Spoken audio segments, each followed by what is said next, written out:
আমাদের কিছু তরুণ সমাজের, যুব সমাজের, আমাদের বিভিন্ন দলের আমাদের যারা তরুণ আছে, আমাদের একটা ইচ্ছা হচ্ছে যে এটাই যে আমরা সর্বদলীয়ভাবে শুধুমাত্র চিহ্নিত আওয়ামী প্যাসিস্ট বাদে এবং সর্বদলীয়ভাবে এই ব্যানারে প্রোগ্রামটা করার জন্য। কারণ বিবেক আন্দোলন কোনো ব্যক্তির, কোনো গোষ্ঠীর, কোনো দলের একক নয়।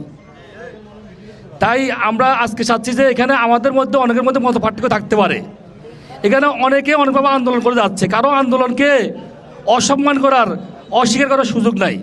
যা হোক, সেই নিরিখে আজকে আমাদের আমরা একটা প্রস্তাবনা দিচ্ছি যে নোয়াখালীর আপনার সর্বদলীয় নোয়াখালী বিভাগ বাস্তবায়ন কমিটি যদি সবাই একমত হয়, এটা আজকে শুরু এবং এর ব্যাপকতা হবে। তাই আমি আজকের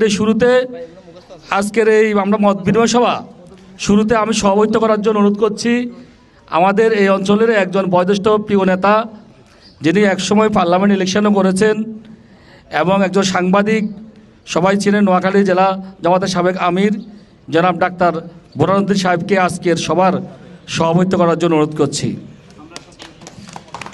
আমরা সবাই আমাদের সকলের পক্ষ থেকে প্রস্তাব সমর্থন করছি।